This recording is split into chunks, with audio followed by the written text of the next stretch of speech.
Thank you everyone for joining, and I'm going to be the host for this week, and I'm very happy to host Dr. Tim Hawthorne from the University of Central Florida. So Dr. Hawthorne and I work together on, hopefully we'll be working together on one project. So we submitted a grant together, and we have a lot of overlapping interests in GIS. So I'm happy that you guys can learn about GIS from someone other than me for the moment and the people in our department. So just a brief introduction. So Dr. Hawthorne earned his PhD from the Department of Geography at Ohio State and is currently an associate professor of GIS, Geographic Information Systems, in the Department of Sociology at University of Central Florida. He is broadly trained in human geography with expertise in community geography and GIS, social and environmental inequalities, critical GIS, participatory GIS, mixed methods, STEAM education, Belize, and citizen science. He also serves as graduate director in the Department of Sociology. He's published over 20 peer-reviewed articles in high-impact journals and has 2 associate editorships in the Journal of Geography and International Journal of Applied Geospatial Research. He has several active grants and has received over $4.7 million in funding, including 7 awards from the National Science Foundation. He has many interesting projects on the go, and we're really looking forward to hearing about one or a couple of them right now. So really happy that you could join us, Tim, and you sound really busy. That's a lot of projects on the go, but thanks for taking time out of your very busy schedule to join us, and I'll let you take the floor. All right, well, thank you for that really kind introduction, Dr. Rogers, and for having me, and for all of you for joining in. I know the virtual Zoom world is not the most exciting world, so I appreciate you spending some time with me. I hope it's worth your time, and I certainly will understand if you have to hop off early or things like that. I get it. I'm very busy and have children and things like that, so I understand completely, but thank you for the time. And I also wanted to say thank you to the graduate students. We had a really great conversation over the last hour before the talk about their interest, and it was really exciting to get to know them a little bit and to have some really great questions about everything from field work to how to succeed in grad school. So thank you for that. So this afternoon, as Dr. Rogers mentioned, I have a lot of projects going on, and I think what I hope you take away from this conversation is the power of what happens when people come together to do interdisciplinary work and to do work in different communities around the world together with communities. So one of the things that I like to talk about in my work is the power of working with people and with communities rather than parachuting into and working on communities, right? And so you're going to see a lot of conversations that are embedded within the participatory GIS literature, participatory mapping, and also more broadly around citizen science as well. So this talk is about some of the work that we do in Belize that is funded by a National Science Foundation Research Experiences for Undergraduates grant. We've been working in Belize now for roughly 9 years, and we've been funded there since 2016 as well. I should mention just beforehand, I'm the lucky one that gets to share this work with you, but this work is a truly team effort across roughly 35 people over the span of 4 years, and we'll have more team members joining us this summer as well. So it's truly a collaborative effort. So I just get to share the kind of good work. And then if there are any challenge and limitations, I'll take responsibility for that. But the good work is the work of our team as well. So let me go ahead and get started here. All right, so as I mentioned to Dr. Rogers and the students, this is going to be a very image-heavy talk. I don't like to give overwhelming PowerPoint slides with lots of text, so there's, I think, like 10 words in this entire slide on the slide. So hopefully you're wowed by the pretty imagery. So this is a story, right? First and foremost, this is a story about people working together in science. It's a story about how to engage communities in work that matters to them, that is responsive to them, and includes them in the academic work. So this is about going beyond the walls of the academy, beyond the journals of the American Association of Geography and other GIS, geography, and geoscience-based journals, but really thinking about how we can have impact and how we can engage people, right? So again, this is a story, right? We're storytellers as geographers and geoscientists and geologists at the end of the day. And so this is a story about people coming together using geospatial technologies to map a variety of issues in Belize, including beach debris and erosion, which I won't talk about in this talk, but it's part of the work we do on our broader NSF grant. Also flooding and disaster management, where I'll spend a majority of my time. And then finally, drone work and spatial storytelling. And I'll explain what all of that means in a minute. But it's about working with communities. And so I represent a broader organization, sort of like a research lab, but a little bit bigger, maybe closer to a nonprofit, what we call Citizen Science GIS. We are an organization that was founded in 2015. As Dr. Rogers said, we've been part of almost $5 million in funding of interdisciplinary work where we are the lead or the co-lead or just a collaborating partner on different work across the world, including this work in Belize. We also won a Special Achievement Award in GIS from Esri in 2017 as well. And really, I think the hallmark of what we do is that we try very specifically to live the mission of connecting science and society in all ways, right? Through the work we do, through the ways we communicate beyond just the academy, but to engage in social media, to engage in community meetings, informal dialogues in the street, in a community, right? Just thinking of ways that we can communicate our work more broadly. And also to train community members in the use of the technologies that we work with in our research. So including our friends in Belize, including Asani here, and also Dirk on one of the boats in the drone training that we do with them as well. So the story begins in Belize. This is an image of a boat that I took in 2011. I had went out with a tour guide friend of mine, Ishmael. I met Ishmael a year earlier on my trip to Belize, and Ishmael and I had developed a pretty decent relationship. We became Facebook friends when I wasn't on site, talked about family issues. As I was having my first child, he had 3 children already. And we went out on the Reef in Belize. So for those of you that don't know Belize, it's down in Central America. There is the mainland of Belize, but then there's also a series of islands that are part of the Mesoamerican Reef, which is one of the largest reefs in the world as well. And so we went out for a tour of the islands. And it was really a fun day. It was a relaxing Sunday, a day off from work. And he said to me, "Doc, you've been here like 5 or 6 times now in like a year and a half. Why do you keep coming back?" Right. And so part of what I hope to answer in this story is why I keep coming back to Belize and what we keep coming back to in science. And so that's kind of the core question, is what is it that drives what we do and drives our work in Belize? So we get to work in amazing places like this. For the students in the room, this is the power of field work, right? We get to work in beautiful places with both opportunity and also environmental and social challenges. So in addition to the mainland of Belize, we went to places like this, as I said, with Ishmael, where we kind of do work on different islands. I'll talk more about that in a moment. But really, at the end of the day, why I open with this visual and this videography is to note that at the end of the day, one of the things that we try to do in connecting our work to people and communities is to recognize that we are protecting the environment. And one of the ways to sort of work towards protecting the environment is to really showcase its beauty and its wonder and sort of the things that draw people in and have that connection of sense of place and emotional attachment to it. So one of the things that I think draws a lot of people to our work is the power of visuals, right? You're going to see a lot of drone imagery today, a lot of community engagement, and that for us opens a conversation into the bigger scientific questions and the bigger data sets that we do with GIS as well. So I definitely want to say we're part marketers and we're part scientists at the end of the day, because we see our role as science communicators is to showcase and get folks excited and interested in the problems that are important to us as scientists and that are important to them as communities as well, and see where we can kind of work together. So let me take you to Belize. So this is Hopkins Village, Belize in 2008.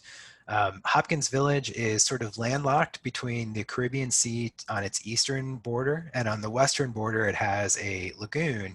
And then there's also a mountain system, a mountain range system about 45 miles outward that has a water network, that a stream and river network that flows into and through the village into the Caribbean as well. So there are lots and lots of challenges relating to flooding, especially with stronger tropical storms and hurricanes as well.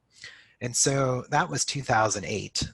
This is a picture that was taken in 2016 of the village that gives you a better sense of sort of the landscape I just mentioned, right? The lagoon to the west, the Caribbean to the east. And in the middle, you have this village that is a really interesting social and human geography sort of case study site in the sense that it is a traditional fishing village in Belize with descendants of Africa from a group called the Griffina group. And so this group historically has been sort of one of the cultural hearths of Belize. It's one of the earliest populated areas from those descendants from other continents. And it's interesting in the sense that the traditional village that was there as a predominantly fishing-based economy has changed quite significantly with growth from expatriates and foreigners and immigrants from the US, Canada, and Europe.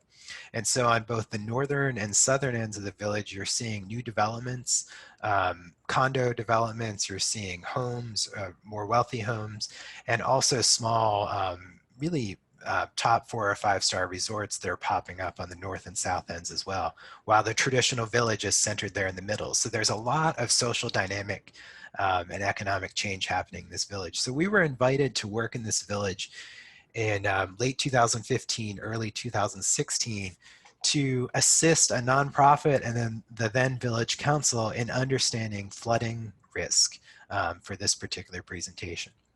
And so one of the things that we did when we started the work was when we were invited, we said, okay, if we are going to do this work in Belize, we've been working in other parts of Belize for years. We wanted to make sure we were welcome. We wanted to make sure that it wasn't just one organization welcoming us and inviting us, but we wanted to make sure that we were able to get more community input and more values shared with us about what the work might look like. So with our student team, with our collaborators in the village, and with the village council, we crafted a formalized memo of understanding that outlined the key goals of the project, what we could do together using GIS and drones, what we couldn't do together, and just to really outline what the expectations were, how we would share results and communicate. Because at the end of the day, what we heard repeatedly from different leaders in the village was that this village had been studied before, right? Researchers had come in before and had taken their knowledge, left, and maybe left a report, maybe didn't leave a report, but kind of moved on. And so we wanted to make sure we didn't replicate that, obviously, as public scholars, as community-based scholars. And so part of that was creating an MOU.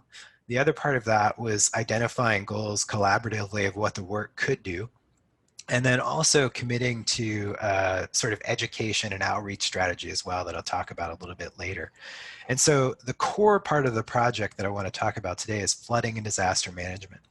One of the things that you have to recognize about Belize, unlike the US, is that the idea of freely available open geospatial data is not quite at the same level as what we're used to here in the United States. So there are many organizations within Belize that have strong national or regional scale data sets specific to geospatial data, but they're not necessarily talking to one another, or they're not necessarily sharing that data with one another as well. So this is really problematic at the village scale, where village councils and leaders and nonprofits that work in these communities are trying to access this data to make decisions and to argue for more resources from the government, from nonprofits, NGOs, and other agencies that provide funding, including the European Union and also the UN and the World Bank, that the 3 of the biggest funders to Belize as well. And so what we were asked to do was to create sort of a comprehensive data set about flooding in the community, about the road network, about culverts and drainage. But what we were asked was, we were first asked to share that data and make sure it stayed in the village, but we were also asked to capture and represent the local knowledge of community members and their stories and their histories of flooding in the community. So for that, we engaged in a form of participatory GIS that include what we call and others call sketch mapping. And so what we have here is sort of a digital version of sketch mapping, right? Where you essentially take a tablet with Arc Online imagery or other drone imagery imagery, and you ask participants in an interview or a focus group setting to map their perceptions of environmental issues. And so in this case, in here in the bottom image, we have our students Caleb and Ashley interviewing Miss Dee Dee, who is the village librarian and a lifelong Hopkins resident. They're sitting at the library, they're doing a mapping exercise where in this situation, Caleb's introducing how the buttons work, and then Dee Dee is then going in and actually drawing with the stylus and with the buttons in ArcMap where she has seen flooding. Right? And so what we're doing is creating sort of a community-based data set from the memories and the knowledge of community members about flooding through sketch mapping. And so these individual interviews, we aggregate them together, do some union analyses, do different sorts of more advanced spatial analyses on them, but we're taking qualitative data from community members to understand flood risk in this community and where flooding events are happening as well, and then later comparing it to some of our drone imagery as well. And so, sorry, to do this, we start first with our drone imagery, right? We flew drones over the village. We use that as a high resolution submeter base map. Then we use that to allow participants to then map on top of it, right, in the digital setting in ArcMap to share their flooding hotspots. We also, as part of the drone work, ensure that we train local community members that have expressed interest in the work.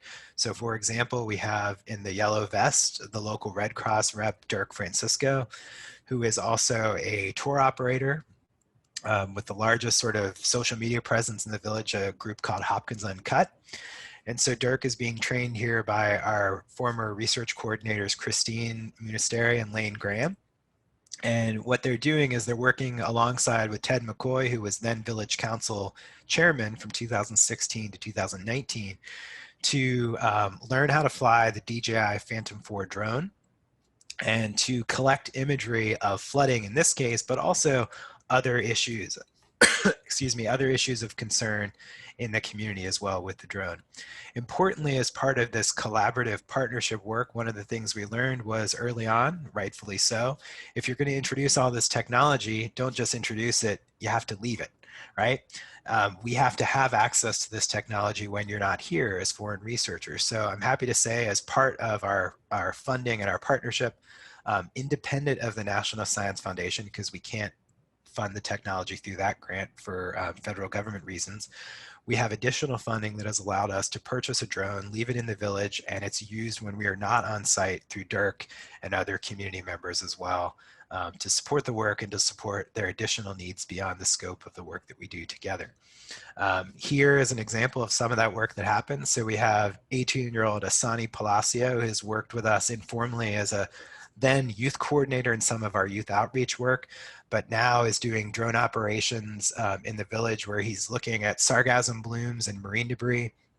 He's also taking sort of these more beautiful glamour shots to support showing off the village, and he's doing some work to actually create his own business to work with tour operators to fly drones out on the reef with tourists that are taking day trips and things like that to support his income and his family as well.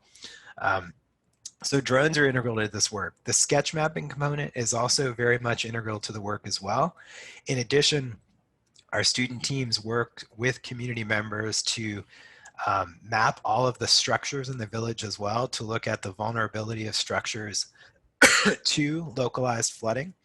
And so in this work together, they're using handheld GPS units, tablets, and styluses to map things like the construction type of the building, the roof type of the building, an estimate of how high or not the building is above sea level, understanding its land use, where it's situated in distance relation to the shore and to the lagoon as well. And so all of this is going into different models to understand flood risk in the community. So I mentioned all these methods to suggest it's a very much a mixed method study, right? We have drones, GIS, and interviews and sort of field work all coming together to sort of tell the story of flooding. And so I mentioned a few minutes ago Ms. Dee Dee and some of the mapping we've done with community members through this process of called sketch mapping, right? And so this is what happens when we have all of those individualized polygons that have been mapped by community members. We can then aggregate them together in ArcMap and ArcPro to understand where the points of consensus are from community members, right? So here what I point you to is where is the most perceived flooding risk and pooling of water in the village from the perspective of villagers. You can see very clearly in the dark blue, this is the area where the most polygons overlap from all of the individual interviews and the community meetings that we had. As you get further out into the yellow and the reds and the oranges, those are less prominent but still mapped, right? So you can see areas of consensus and aggregation. So one of the questions I often get in this work is, how do you know that community knowledge is valid, truthful, honest, right, and things like that? And I would say you don't, right? All knowledge is partial, whether it's from communities, from local community members or scientists or a combination of all of those. But at the end of the day, what's powerful here is the aggregation of the individual data sets together. So yes, there are fuzzy boundaries here in the mapped information that we're having. But the power of this is building upon the knowledge of individuals together, you can create a more complete and holistic understanding of flooding. So we have pretty strong confidence in the dark blue area being the aggregate flooding hotspot because it has come up 150 or 200 times over 4 consecutive summers of mapping, right? And so that's another part of this.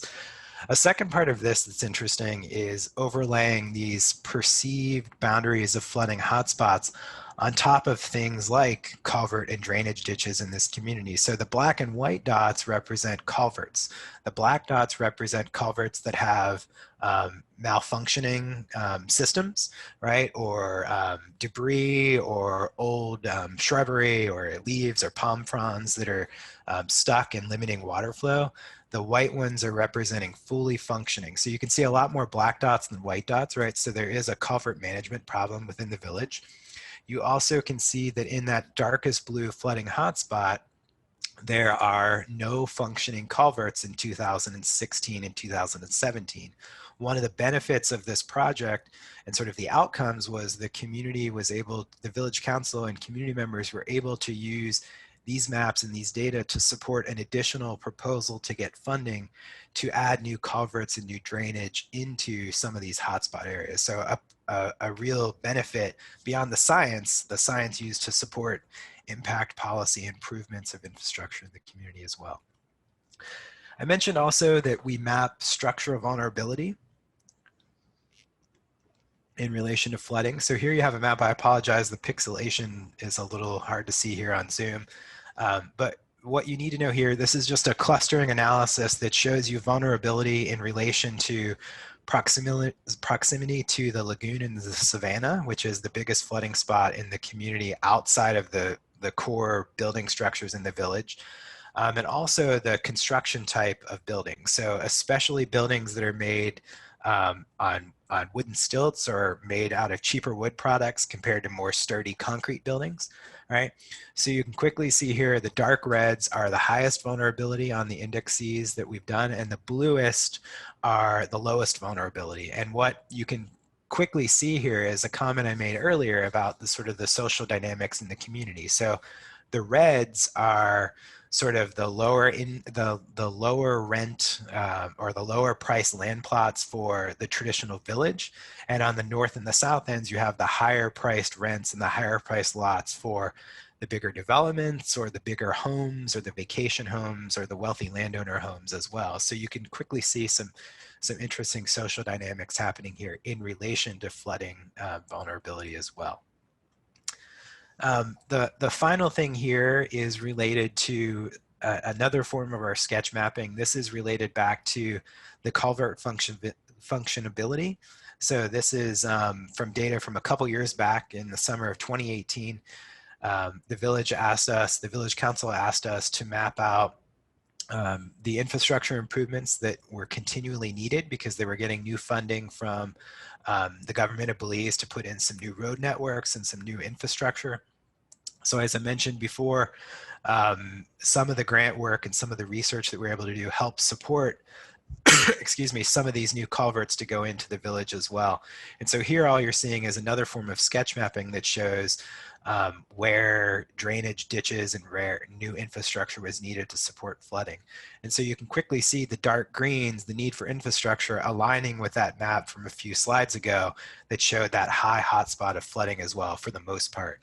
So that's another interesting example of sort of the data being very similar across years, even though different people were doing the sketch mapping as well. So again, the power of local knowledge and aggregating local knowledge in this type of work. So in addition to the data and sort of the results and the engagement in the actual research data collection and the products, one of the things that I think makes our work is the focus on science communication. So I mentioned that we do a lot of work with social media. One of the things that we do is we ensure all of our work is up for comment, for engagement. And so here we have one of the sketch maps up on Facebook, which is the most prominently used social media platform for most villagers in this community, and along with Instagram. And so for those that have internet access, a lot of folks will comment on our maps, share those maps as well. We also have an open data site through ArcGIS Hubs. That obviously is much more on the technology focused community member side or the nonprofit side. So I don't think we get as much use from just the average citizen there, but more so for the more technologically engaged and those that know a little bit about GIS, but we share data in an open format there as well. And then finally, I think our best way we share data is just in informal conversations in the community, right? And so here's one example from a community event that happened as part of our summer field work a few years back, where we're at a local restaurant, had a barbecue cookout and a meal and a conversation about our work. No PowerPoints, just a conversation about what was learned and where the work might go. And I would say that, in my opinion, I think that was probably the most useful way in which we communicated our results in an informal setting, right? It wasn't the 10-minute presentation. It was the conversations outside of the presentation that really, I think, built more trust and allowed us to continue the work for several years in this village that we've worked in now for 5 years, and will be continuing for the foreseeable future as well. So the point I'm making, especially to students, is to really think about the way you communicate your work. Think about the role of science communication and what you do. I like to make the joke that maybe not as many folks want to read a 150-page thesis, but they certainly are interested in an image or a map that shows a visual component. I know some people might cringe when I say that because it somehow belittles the intellectualism that goes into all this work, but I think it's important to recognize that the visual can hook somebody into a bigger conversation about the intellectual part of your work, right? So maybe a captivating image or a map might lead to a conversation about the findings in your report, in your thesis, in your dissertation, right? So always, my advice to students is always find ways to communicate your science to broader audiences, because you never know who might be listening, who might be watching, and who might be able to contribute and learn from it and engage in the work that you do to make it better, right? And so that's another component of what we do with the science communication. So that's our work in Hopkins Village. What's interesting, and why I started with a drone video of the Reef in Belize, is that Hopkins Village is about a 30 to 45-minute boat ride for some of the most beautiful and well populated and most touristly minded reefs and islands in the Belize Barrier Reef system. And so one of the things that we were asked in the second year of our work in Hopkins was a set of local tour guides and fishermen that worked out on the reef asked us if we could come out and map some of the reef sites that they had from above, and also to map out some of the islands that they had families on, that they had communities in, that they had come from, or businesses that they worked with to support their livelihoods and to support the work that was happening in the village. So we said, sure, let's do it, which led to this bigger project that kind of blew up pretty quickly in the best possible way. And we call this Open Reef. Open Reef is a project that is designed to create an open data set of imagery from drones of the smallest and most vulnerable islands of Belize that have been identified by community members, nonprofits, and partners in Belize that are interested in working with us. So over the span of about 3 years now, we've mapped nearly 150 different island sites and community sites in Belize. Several of those data sets are freely available on ARC Online. If you search Open Reef Belize, you'll find our mosaics and some related geospatial data. We also have the data available for download on other places. They've all been shared with drives with our different community partners as well. And so Open Reef is really designed to support local groups in Hopkins, but also nonprofits across Belize that are working on the environment, that are working on sustainable development issues, and are working on coastal zone management as well. So here we have a representative from SEA, which is the Southern Environmental Association. They're out in one of our drone trainings working with our team members to map reefs and islands like you see here in the bottom image. That image is an island that is part of a broader island change called Long Key in northern Belize, just outside of Belize City. And you can see here, this is an actually illegal development that was constructed that just wiped out a set of mangroves and a portion of the island. And so we were asked to map that with coastal zone management to showcase that and sort of talk through the challenges of development happening in Belize and how that's going unchecked, right? One example. Other examples, we're looking at solar panels, we're looking at coastal erosion or island erosion boundaries as well. Lots of different examples. And why is this important? This drone imagery is so important because of issues like this. This is what is freely available in places like ArcGIS Online. That resolution is not really useful for mapping a small island like this, but this is, right? You can see a lot more clearly submeter resolution that is really important to fishermen, tour guides, different NGOs and nonprofits that work on these particular islands. And so just a bit of our process, I'll go through this quickly because I'm talking to a GIS crowd for the most part, geology and geography. You know, we plan our flights using the DJI Go app, and we use these phantom drones that are on sort of the lower end consumer level quality drones in terms of cost and productivity. We do that on purpose because we could very easily outfit a $30,000 drone with more advanced sensors and more advanced capabilities, but we specifically use the lower end consumer level drones because we want our nonprofits to be able to use these drones and write them into their grants and these smaller grants they get as well. So we're just using like a $1,500 phantom drone for our work rather than like a $25,000 more advanced model as well. So we've planned these flights out, we collect imagery, we create ortho mosaics of these different islands, and then from there create geospatial data to support different NGO efforts, different livelihood efforts from different community partners and organizations, as you can see from some of these maps as well. So here's an example. We digitize the islands. We look at the mangrove cover on the island, the loss, percentage of loss. We look at seawalls and construction, any damages after storms. We look at docks and their damages. We look at different buildings. We look at solar and wind power on islands as well. You name it, we've probably mapped it in some way with different community partners to meet their specific needs through the Open Reef work.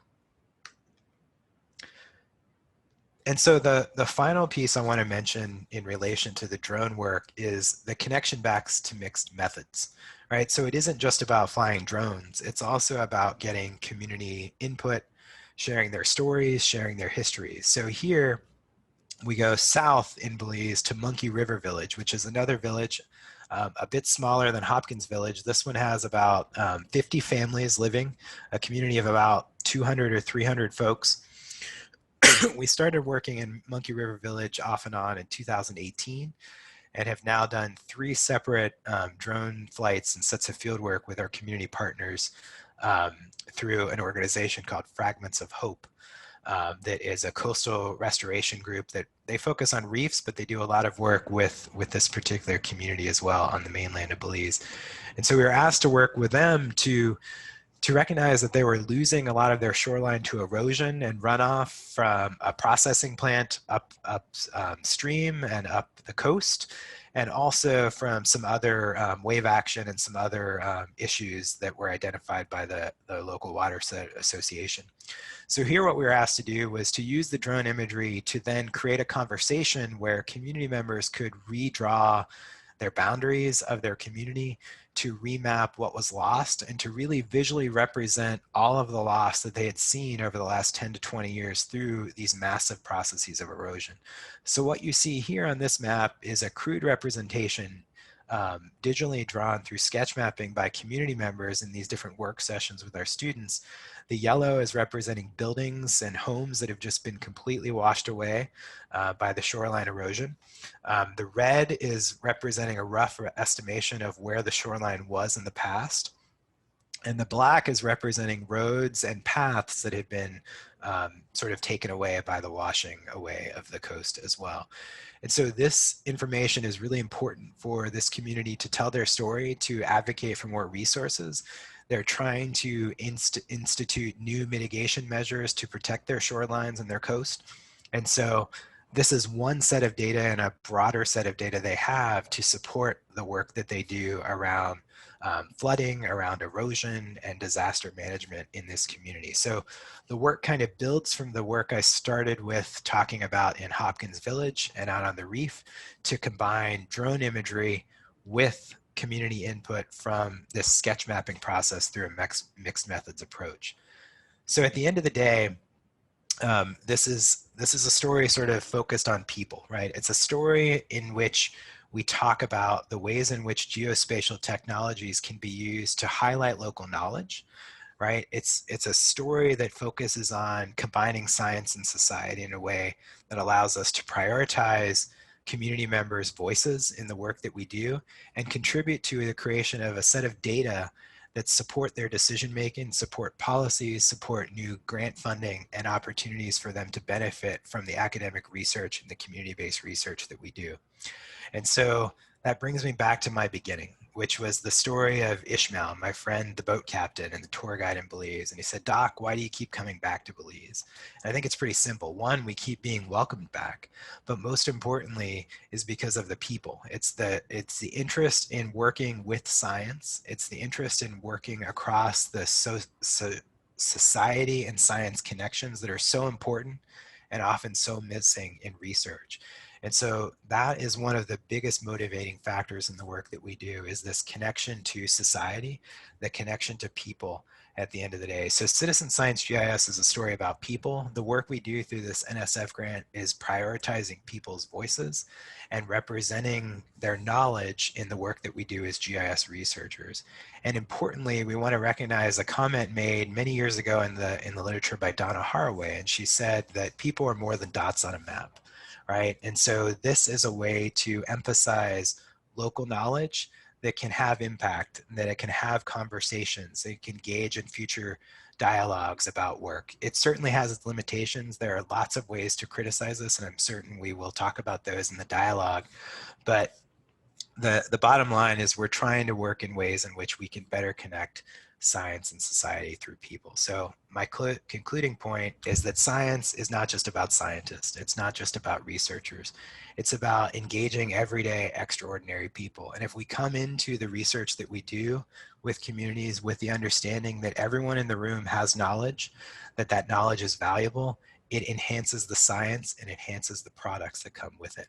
And I think more than ever in a situation where science is completely under attack, it's being distrusted by many across the political spectrum, more and more it's important that we engage in work that involves communities, it involves different priorities, different stakeholders, and communicates the work more broadly. So I hope that I have shared a little bit about the ways in which we engage with people and the power of engaging with everyday extraordinary citizens in the work that we do. So thank you for listening.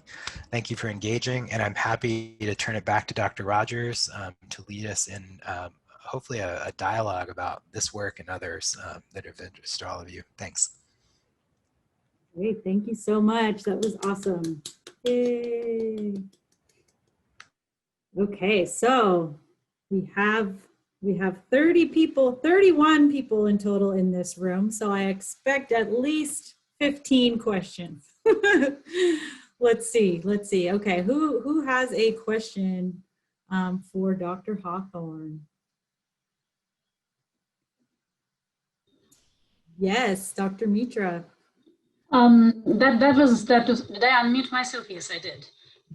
So that was an excellent presentation, Dr. Hawthorne, and thank you for coming to our colloquium and sharing your expertise and your research with us. I have a very simple question because I've seen Dr. Rogers also face this with coming to permissions, to use a drone. So I do a little bit of research in India, and it's a challenge there. One of my colleagues tried doing that; it was a disaster. Didn't get the permission. So I'm just curious to know how it is in Belize. What kind of, is it difficult to get permission, or it's easier than US to get permission? Yeah, great question. So we've been doing drone work since 2016. I've been working there since 2011, and I would say that it's gotten easier, but it's not easy. There is the equivalent of the FAA in Belize called the Belize Civil Aviation Association. Traditionally, what happens if you're just a regular average tourist or researcher coming in, if you come in with a drone like we have, it gets confiscated at customs.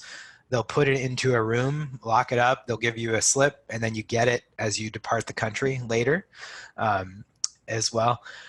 We learned that the hard way early on, of course, because the guidelines were changing and they're not really clearly communicated.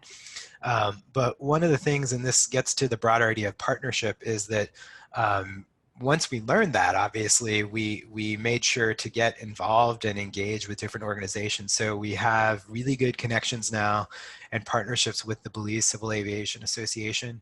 They've been invited to our trainings, which I think helped us quite a bit to show that we were committed to not just coming in and bringing technology, but actually strengthening the work that they already do with drones as well. So that helped. And then also, importantly, as outside researchers, every time we put in a permit for our research that uses drones to them, it has to identify the local partner, and the local partner has to sign off and agree and things like that. So without, an NGO or the village council or a different organization, we wouldn't be allowed to bring in the drone very easily. So I think that again speaks to this notion that it's really important to work with rather than in communities, because if you have those partnerships, it helps the paperwork and all these processes go through.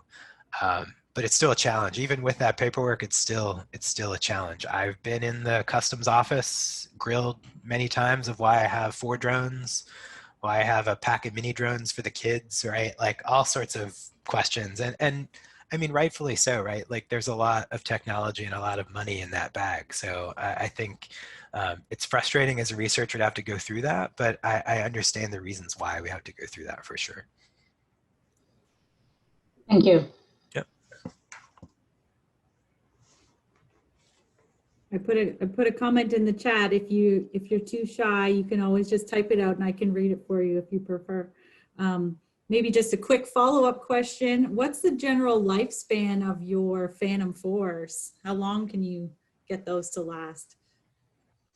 Yeah, so we've had, I'm trying to think. We started with the Phantom 2s, we had the 3s, and then the 4s. I would say so far the 4, we've had it now about 2.5 years.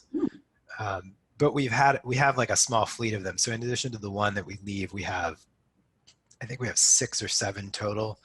So it's kind of hard to say like the lifespan of one is this, because we rotate them out on different trips. We've had a lot of stress fractures from the wind over the island. So, we'll have like a leg that breaks off and we have to get that fixed or buy a frame or part on eBay or whatever. But for the most part, most of our drones have lasted a good 2 years. But, with some repair and with the swapping out of lots and lots of batteries as well. Oh, we got another question here. Do you mostly use quadcopters? We use fixed wing EBs in my undergrad, and those were super volatile to weather and broke a lot. From Hannah. Yeah, so we pretty much exclusively use the quadcopters. The Phantom is the most popular one. We also have a Parrot Bluegrass multispectral one, which we don't actually, I don't think we've ever used it in Belize. We use it in other work. We also are getting a new Phantom Eelgrass, or a Phantom multispectral as well. But we've never used any of the fixed wings in Belize, mainly because like with the EB, trying to land it on an island or on a boat would be nearly impossible with all the wind and the waves going around. So like with our quadcopters, what's nice about those, we do hand catch them on the boats. So we're very much protected, right? We wear sturdy work gloves, eye protective wear, things like that. But we are actually catching those by their legs as well. So that's the main reason we use the quadcopters.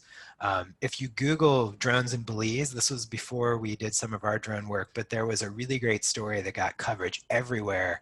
I think it was the fisheries department. They got, I don't think it was an EB, but it was an equivalent of a fixed wing drones for work on the reef.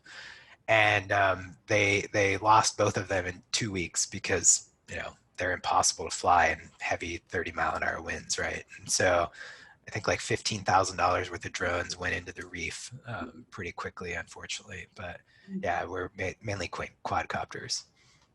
Have you ever tried the really small ones, like the Mavic Minis or the Mavic Pro? Because those are quite portable, like fold up into your pocket. So what's the benefit? I know that the sensors are kind of similar. So is there a reason you're sticking with the Phantom 4 rather than going with the smaller, more portable one? Yeah, we do have, I've got a box of minis right here that haven't been opened. We have 8 minis we use. We just started using the minis last year before COVID hit. We took one of them with us to Belize, the young man Asani that I mentioned. We actually are planning to leave one with him independent of our grants through some other money that I have to help support him. And so we have been using the minis a little bit, not to any real extent to create mosaics or anything. We use them more for like I call the glamour shots and sort of the less intensive work. Mainly because we've had a harder time stitching them together in drone to map. They don't have quite the advanced features that the Phantoms have. And also they're really tough to fly in the wind on the reef. They've been okay in the village on the mainland, but on the reef, they've been really hard to fly on any moderate wind days as well. But they're awesome. Like for $400, they're amazing what they can do for sure. Cool.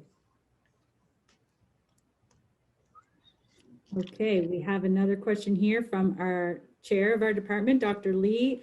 Are hydrologists or coastal engineers involved in the project? The low-lying areas are very vulnerable to sea level rise. Any plan to move people out of flooding or erosion hotspots? Yeah, great question. So the first part on our specific grant that we have now, no.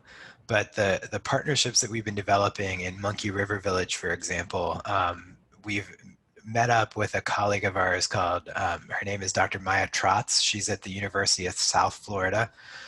She also has an NSF grant in Monkey River that has a team of engineers and also anthropologists that are working on issues that we talked about in Monkey River as well. So there's another project that does that. They're not on our team, but we have been collaborating with them. And we are talking about putting in an NSF together, hopefully next year, but we'll see how that goes. And until we can get back to Belize, we're not sure. The second part, in terms of moving people out, this is a little bit more of a challenge, mainly because the financial side of things. So I mentioned sort of the land cost in the village. So right now, there's a lot of discussion of land rights in the village. So for example, the National Garifuna Council in Belize, they have it set up where a original Garifuna family is able to get a plot of land as part of living in Hopkins Village. And so one of the arguments that continues to ensue is that they are being given land in those most vulnerable low-lying areas near the lagoon. And why aren't they being given the coastal beachfront property where the developers are coming in and things like that? So unfortunately, money is talking in those situations, right? It's out of the control of the council and to some extent the village council, and it's coming down from other land management agencies in Belize. But this is something that I think is a bit beyond the scope of what we can do as researchers. But I would say there have been conversations that I've been a part of where the village council and different leaders in the village have been using our maps to make that argument that, look, this land is going to, you know, the most vulnerable populations, and it's the most vulnerable for building as well. So this came up, like we had a meeting where our team presented with village council members and leaders to the US Embassy in Belize. They hosted us with about 25 NGOs where we just talked about like how this data and this knowledge can be used. And that came up like in that very situation, is like, how can we work together to get resources? There was of course no answer from that conversation, but it was a first of several additional conversations that have since happened as well. So that's definitely happening. That the idea behind it is happening. It just hasn't been implemented because of the cash flow at the national level.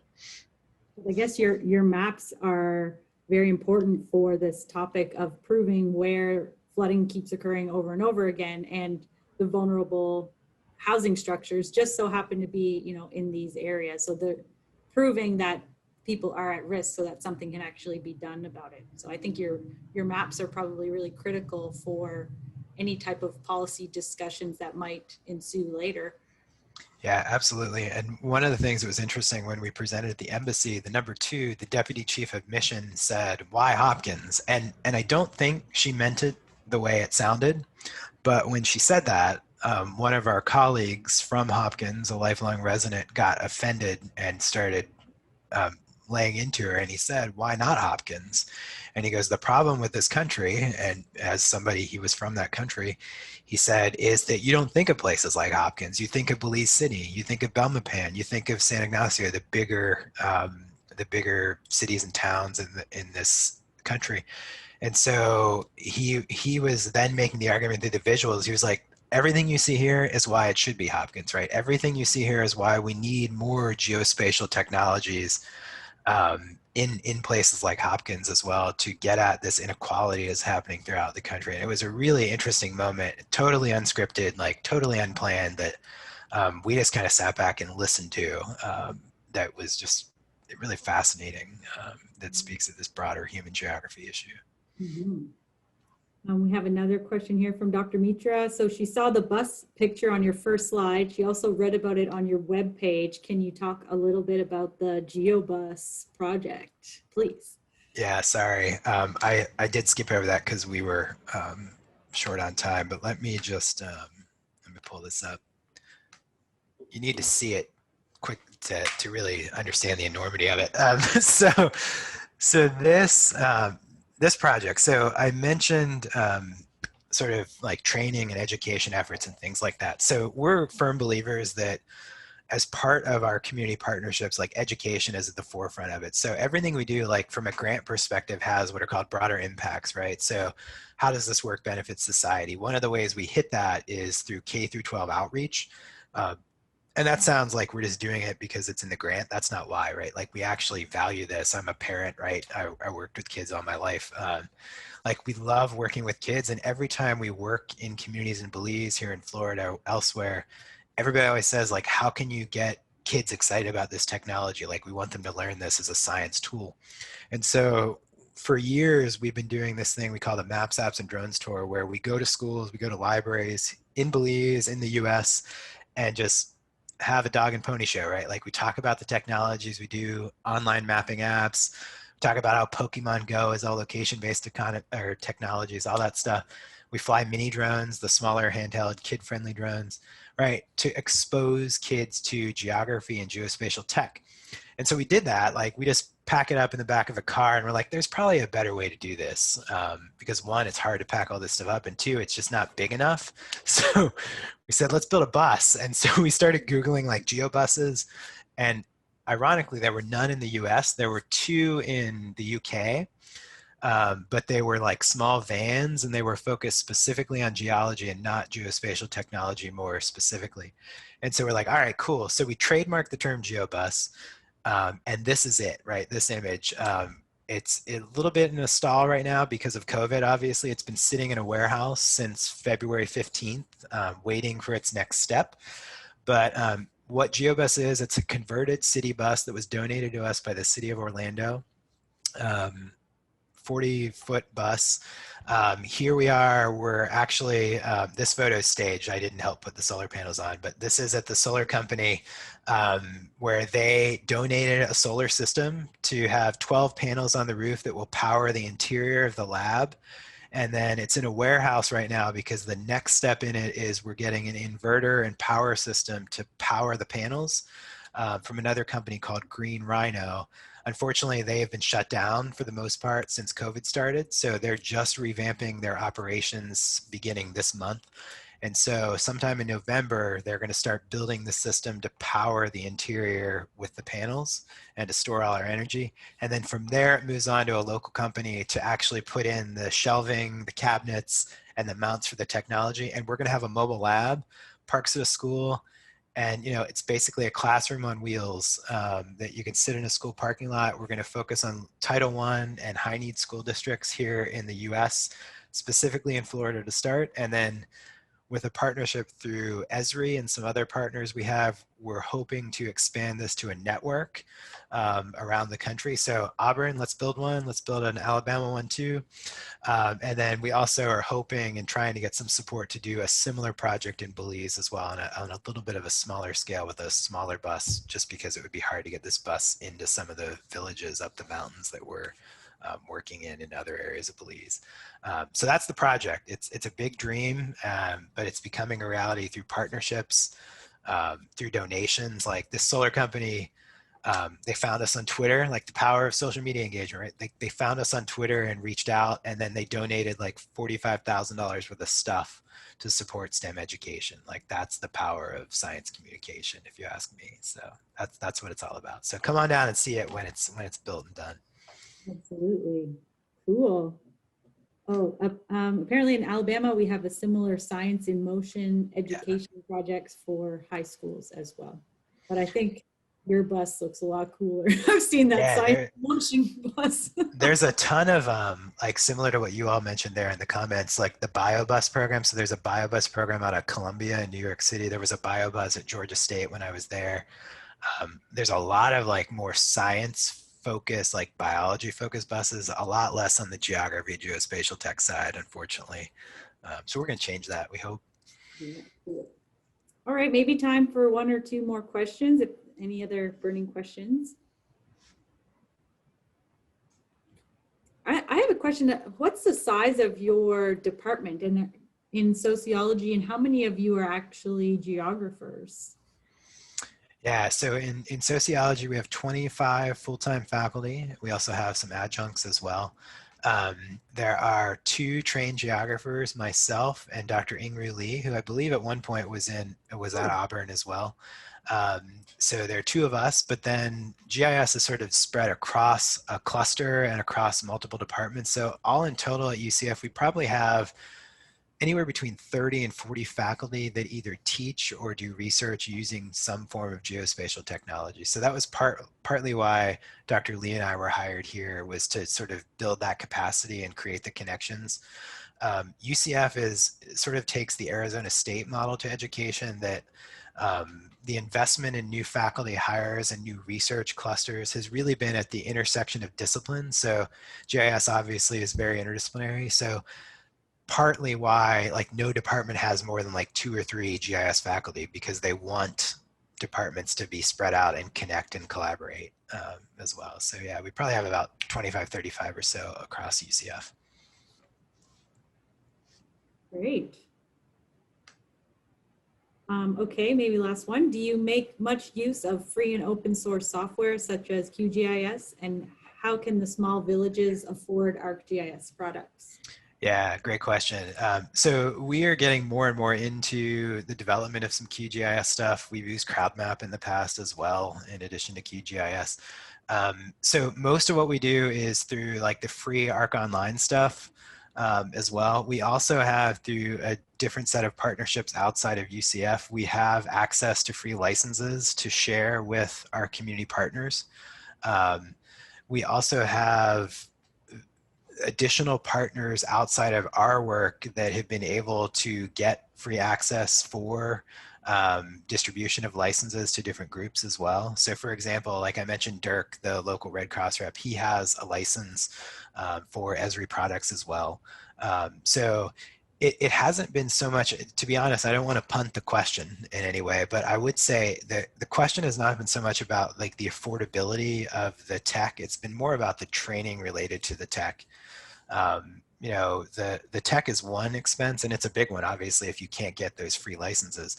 But it's more about the workshops and the technology and the training over time. And that's one of the things we're working towards. So one of the reasons we present to places like the US Embassy, for example, and other NGOs and groups in Belize is that we're trying to build a center in the village of Hopkins that would support not only Hopkins, but also geospatial tech for community groups across the country of Belize.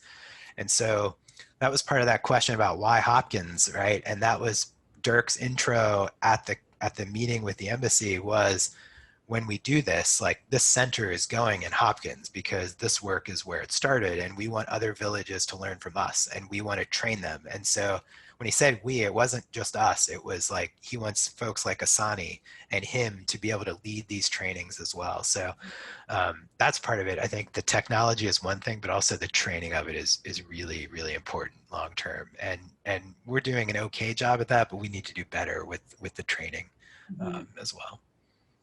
And also the maintenance and keeping up to speed on the technology that moves faster than we can keep up with.